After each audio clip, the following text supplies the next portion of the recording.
Itatiaia. Joselino Souza Barros. 10h05, hoje, quarta-feira, dia de falarmos com o médico homeopata Ivan Coelho Maciel. Bom dia. Bom dia, Zé Lino. Nosso assunto de hoje é a endometriose. Na verdade, o que é essa doença? Bem, a endometriose, a constituição da endometriose, que é uma doença que acomete as mulheres, seria como uma presença ectópica fora do lugar do tecido do endométrio. E essa doença já foi descrita há muitos anos, já há séculos que ela está descrita. E, passado mais de um século da descrição original, a doença ainda não está totalmente esclarecida. Quer dizer, a endometriose seria a ocorrência do tecido semelhante ao endométrio, que fica na cavidade uterina, fora da sua sede normal, ou seja, da cavidade uterina. A endometriose afeta somente as mulheres, né? Bem, a endometriose afeta somente as mulheres porque, como é uma alteração do tecido do endométrio, só as mulheres que têm endométrio, então ela afeta só as mulheres. E ela afeta habitualmente de 20% a 30% das mulheres têm endometriose. E as mulheres que têm mais tendência a essa doença são as mulheres de raça branca, de classes sociais mais favorecidas, e geralmente as mulheres que não têm filhos e que casam tardiamente. E há uma importância muito grande que a doença interfere muito com a função reprodutiva da mulher. E existe aproximadamente, as mulheres que são estéreis, 40% das mulheres têm endometriose.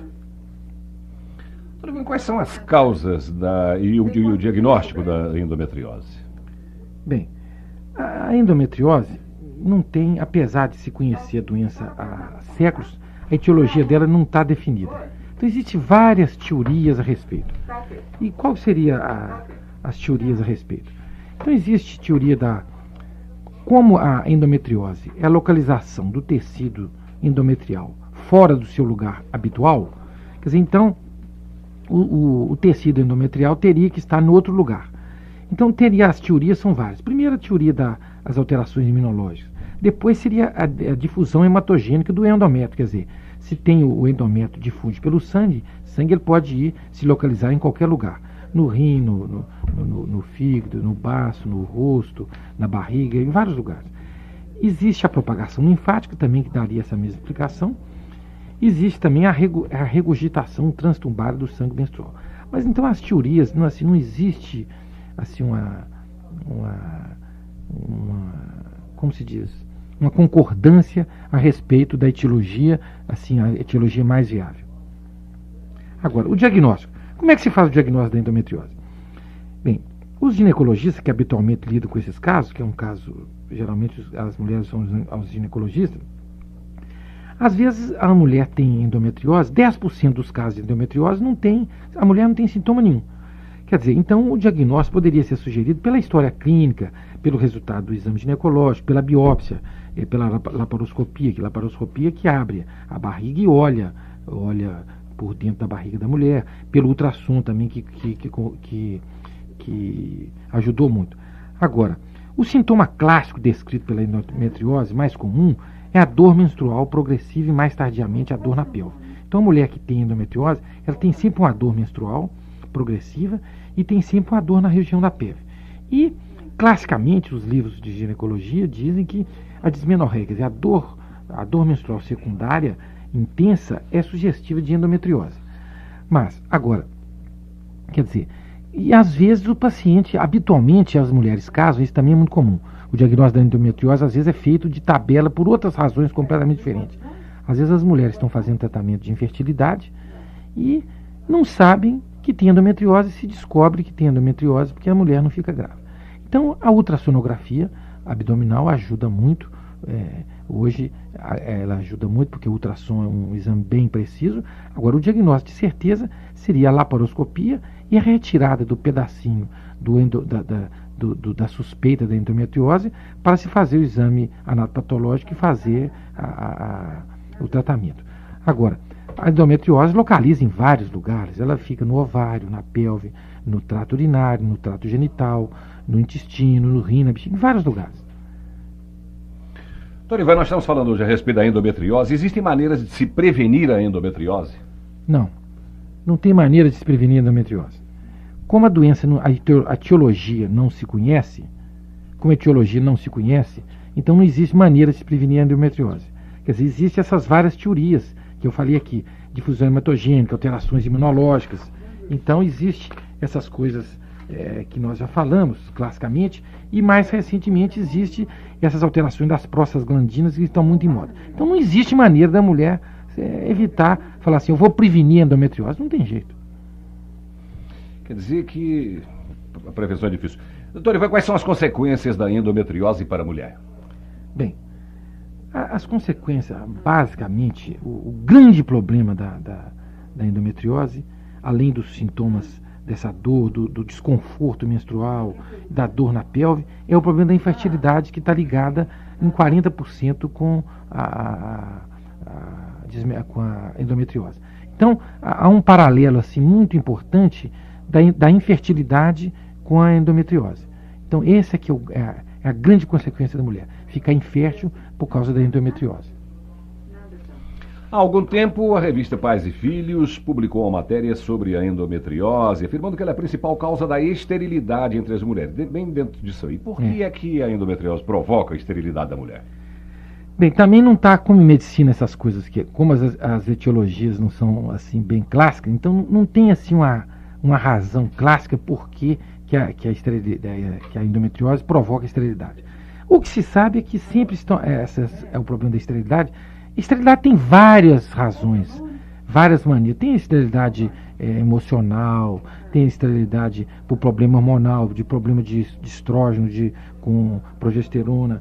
Então é o seguinte, não se tem ainda uma característica, um diagnóstico certo por que a endometriose provoca a esterilidade. Mas, classicamente, assim, em linhas gerais, a gente podia dizer o seguinte: se a endometriose envolve, por exemplo, a moderada, está envolvendo ambos os ovários, o que acontece? Então, o lugar da fecundação nem pode existir, porque existe um tumor anômalo, uma situação anômala que não deixa que haja a fecundação e que haja lugar para que o feto se instale. E também na endometriose severa, o que acontece? Existe um tumor, quer dizer, que ocupa o lugar onde deveria estar o feto.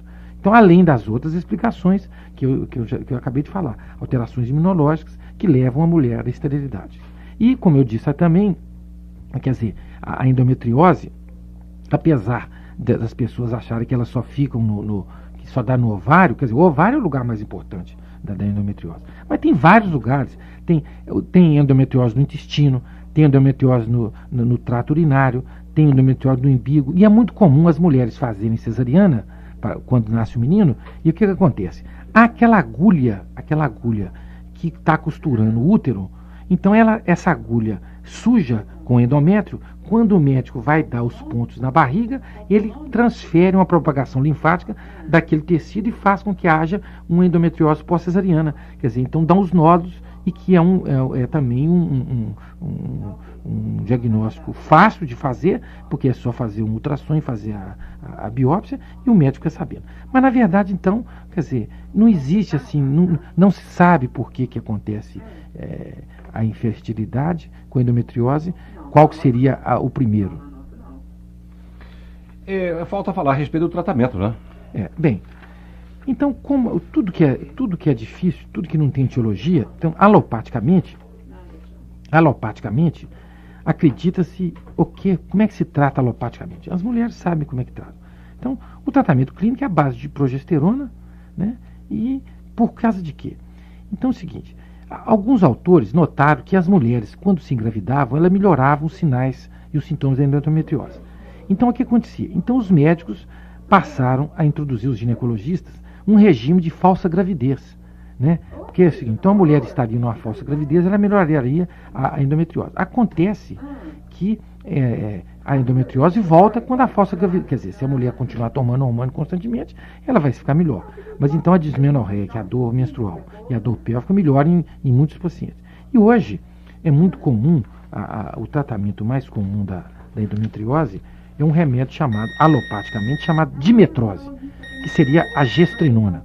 Seria um remédio, um hormônio que teria uma ação antiprogesterona sobre o útero e faria a liberação das gonadotropinas e é muito comum e ela é usada em pacientes no período entre a menarca e a menopausa. Agora, esse remédio qualquer mulher pode tomar? Esse é alopático? Pode, mas tem várias contraindicações. Gravidez, epilepsia, insuficiência hepática, insuficiência renal, vários outros. E tem várias reações colaterais também.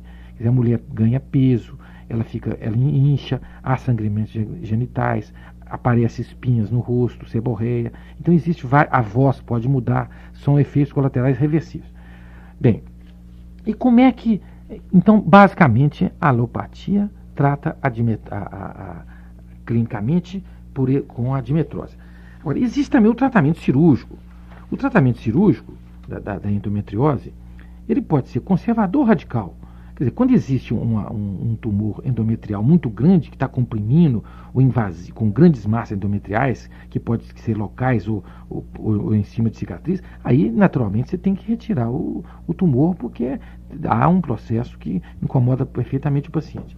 Agora, a conclusão é que a endometriose é uma entidade grave, né? E que a causa não está bem esclarecida. E que o manejo terapêutico é muito complexo, principalmente porque acomete as mulheres na idade produtiva e é em que a gravidez é algumas vezes desejada. Agora, a homeopatia trata a endometriose? Trata. Como é que a homeopatia trata a endometriose? Bem, se a pessoa se o grande problema os 3 grandes problemas da endometriose é a dismenorreia, que é a dor menstrual, é a dor pélvica e a infertilidade. Então, a homeopatia vai tratar da mulher tentando equilibrar a dor que ela tem, dismenorreia, a dor pélvica, e tentando fazer, após eliminar os exames em que mostra que a infertilidade não é orgânica, fazendo com que ela se engravide também. Agora, e a homeopatia reduz a massa tumoral, igual você tomando um remédio alopático de dimetrose, reduz também. Agora, não existe na alopatia, não existe uma estatística, um follow-up igual existe na alopatia, porque a homeopatia, os casos são diferentes, cada caso é um caso. Quer dizer, a Maria tem uma endometriose e atrás da endometriose da Maria tem 1000 variáveis atrás. Já na alopatia, todas as mulheres que têm endometriose tomam o mesmo remédio de dimetrose. Quer dizer, por isso que essa é a grande diferença. Então, a homeopatia vai visar, como eu sempre digo, tratar da pessoa, tratar das crises e fazer com que ela viva melhor e que sua qualidade de vida seja boa. Agora, é fácil tratar da endometriose? Não é fácil, mas também não é impossível. Perguntas de ouvintes. Graça, que mora no Jaraguá, praticamente já foi falado tudo a respeito do que ela pergunta. Ela diz que tem endometriose há 12 anos e pergunta se há remédio para isso, já foi dito. Diz que tomou dimetrose, já foi dito. E Ladogal. E nunca engravidou, tem 36 anos. Resta falar alguma coisa para ela? Não, está tudo falado. Aliás, a resposta dela foi o programa todo nós falamos sobre isso. Né? Andrelina, que mora na Floresta, pergunta o que é adenomiose. E é mais fácil falar sobre isso primeiro. Bem, só complementando aqui. Então, ela tem endometriose há 12 anos. Então, você vê como é difícil as mulheres que têm endometriose tratar. Quer dizer, ela tem há 12 anos, tratou classicamente, conforme eu acabei de falar aqui, e continua da mesma forma, além de estar infértil, não engravidou. A respeito da adenomiose, a adenomiose é um tumor benigno que dá na musculatura do útero. E nós provavelmente vamos falar na semana que vem sobre os miomas uterinos, que também é uma patologia que acomete uma gama intensa das mulheres. Então, a adenomiose seria um tumor da musculatura lisa do útero. E nós vamos falar sobre esse assunto na semana que vem. Ela acrescenta dizendo que tirou o útero há 1 ano e pergunta se tem que fazer um acompanhamento médico periódico.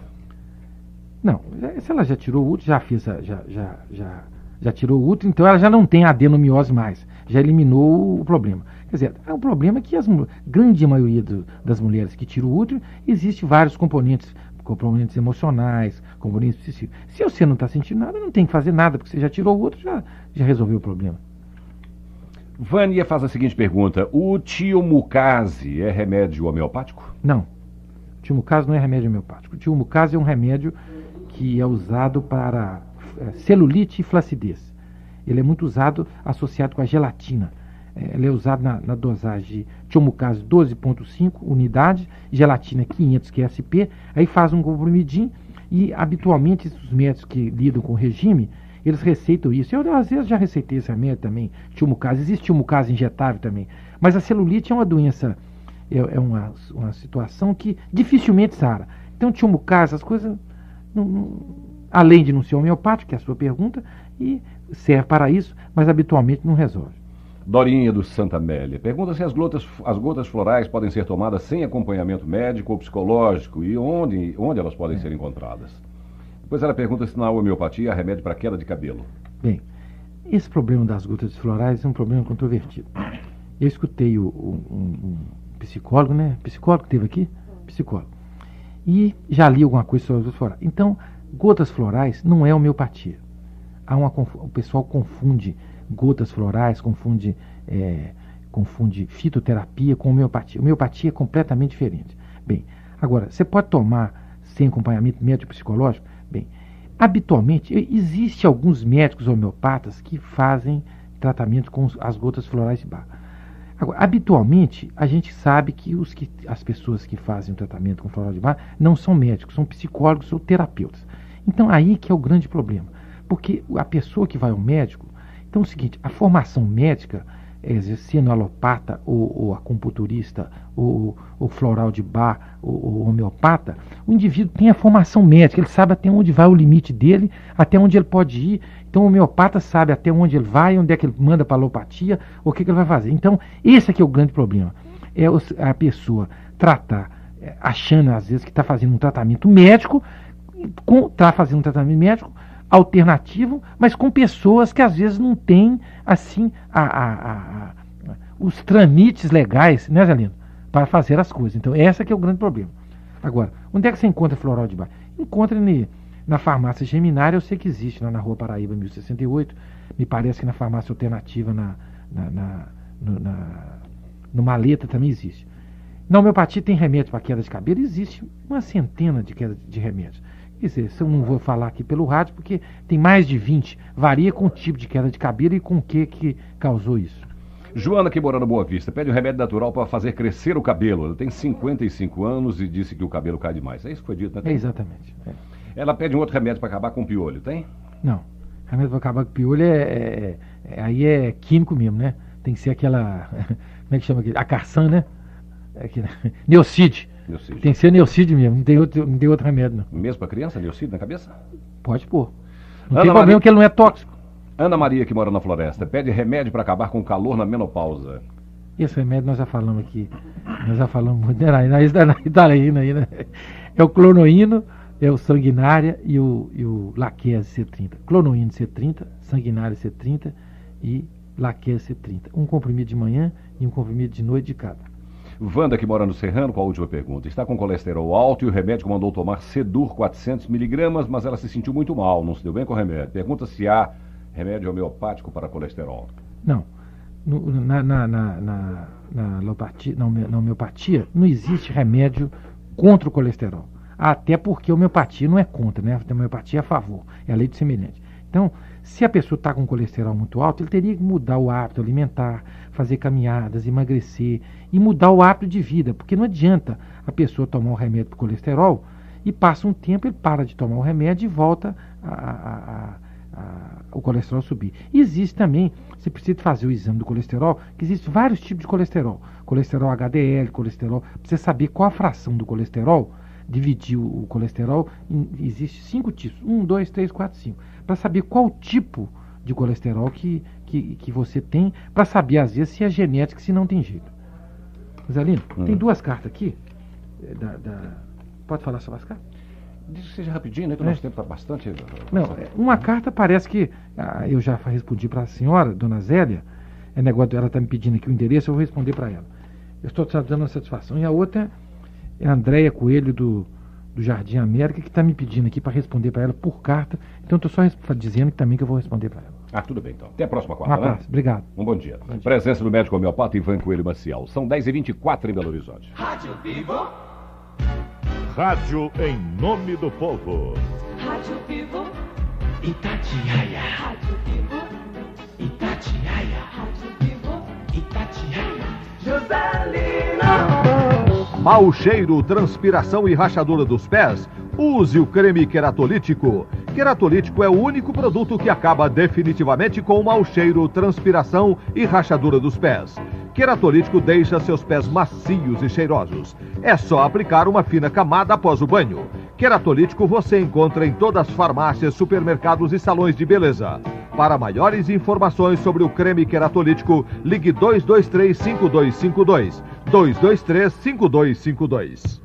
Olha aqui, para recuperar a escola pública, o governo federal investiu muito dinheiro no ano passado. Foram repassadas religiosamente para os estados as cotas do salário educação, que é um recurso extra que é usado para manter e ampliar o ensino básico. Minas recebeu 5 bilhões e 700 milhões de cruzeiros. E mais, além da cota estadual, o governo federal celebrou convênios com as secretarias de educação do estado e de várias prefeituras que somaram quase 3 bilhões de cruzeiros. Ao todo, em 1990, Minas recebeu 8 bilhões e 700 milhões para combater o analfabetismo. Promoção de colchões na Colchomar. É mais uma grande oportunidade para você comprar colchão. A Colchomar tem preço mais baixo que as próprias fábricas. As melhores marcas do país: Tronion, Vulcan, Ortocrim, Minas Puma, Probel, com o selo de qualidade Pro Espuma. Aproveite, compre seu colchão agora. Colchões em promoção na Colchomar, em todas as lojas. PBX 4449744. Crédito Arruda ajuda e informa a hora certa. 10h26 em Belo Horizonte. Atenção, senhoras e senhores, começou no Crédito Arruda a liquidação vacinada. Moda masculina, feminina e infantil pelos menores preços e em 3 vezes sem entrada e sem aumento. Previna-se contra a inflação com a liquidação vacinada do Crédito Arruda. Repetindo, moda masculina, feminina e infantil em 3 vezes sem entrada e sem aumento. Liquidação vacinada do Crédito Arruda. A saúde do seu bolso agradece. Se você quer saber sobre planejamento familiar, informe-se no Centro Médico CEPEX. Alameda Ezequiel Dias 427, fone 273-5883. Olha, você que vai construir, precisa ver a minha casa. Ficou uma beleza. A cozinha, então. E a laje? A sala espaçosa, bonita. Mas e a laje? Você vai ver os quartos, cada um melhor que o outro. Mas eu quero saber. A laje é Premo, claro. A Premo tem 30 anos de experiência em laje pré-fabricada. Entrega rapidinho e garante a qualidade. Em matéria de laje pré-fabricada, nem precisa perguntar. A laje é Premo. Claro. O Colégio Presidente Antônio Carlos está aceitando matrículas para o 1º grau de 5ª a 8ª séries e de 2º grau de 1ª a 3ª séries, turmas manhã e noite. Além de turmas de 1º e 2º grau, oferece cursos profissionalizantes de administração e contabilidade com regime de dependência. Colégio Presidente Antônio Carlos, agora sob nova direção. Avenida Antônio Carlos, 3395, próximo ao Viaduto São Francisco. Ônibus na porta. Telefone 4421456. Rádio Vivo. Rádio a serviço do povo. Itatiaia. Maria de Carvalho de Assis, que é da Cabana, oferecendo a música para a amiga Marlene, que ouve o programa todos os dias. A Maria José do Ouro Preto, música para o filho Gesiene, que faz hoje 15 anos e que mora em Neves. Um abraço pro Gesiene, né? Raul Seixas, música de 72, Guita.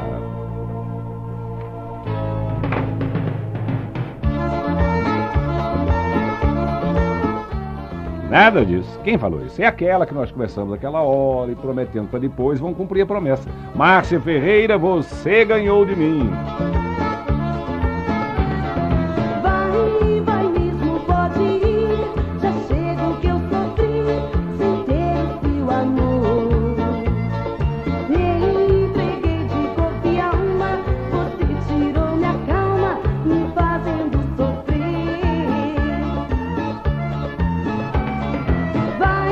Vai mesmo, pode ir. Já chega o que eu sofri, sem ter o seu amor.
pressão arterial diastólica diferença interindividual, isto é, não foi significativa a diferença entre o grupo A e o grupo B. Porém, do ponto de vista estatístico, foi significativo a diferença tanto de pulso, quanto de pressão arterial sistólica, quanto de pressão arterial diastólica dos níveis anteriores ao tratamento ao final do tratamento. Isto é, a regressão dos parâmetros que antes apresentamos teve significado estatístico. Aqui uma imagem mais fácil de ser compreendida, em que no grupo A, oxprenolol mais clortalidona, nós podemos observar antes e após o tratamento a regressão da pressão arterial diastólica. 2 centros se destacaram com uma regressão menor, possivelmente por questão de seleção de paciente ou características da população tratada neste centro. O grupo B, pindolol mais clopamida, também uma regressão da pressão arterial diastólica em antes e depois do tratamento, mantendo esta mesma diferenciação de 2 dos centros. Os efeitos colaterais, a análise dos efeitos colaterais é muito importante no julgamento destas associações. Nós tivemos uma série de efeitos colaterais, alguns provavelmente relacionados ao tratamento, alguns questionavelmente relacionados ao tratamento.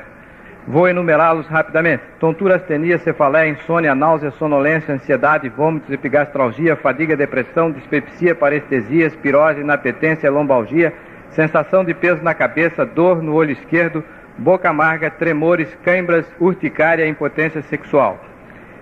Houve uma maior incidência de efeitos colaterais na associação pindolol mais clopamida, totalizando 43 o número de pacientes com 1 ou mais efeitos colaterais. E 11 pacientes nesse grupo tiveram de ser interrompidos os seus tratamentos. E uma menor incidência de efeitos colaterais no grupo de oxprenolol mais clortalidona, totalizando 24 pacientes com efeitos colaterais. Um paciente neste grupo teve de ser interrompido o seu tratamento.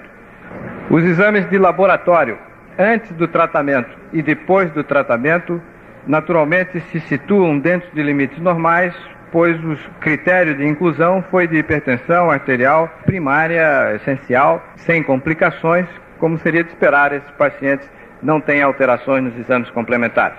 Eu não iria repetir os dados aqui, apenas dizer que de antes para depois do tratamento as diferenças não tiveram qualquer significado do ponto de vista estatístico e também não houve qualquer significado da diferença da associação oxprenolol mais clortalidona com a associação pindolol mais clopamida.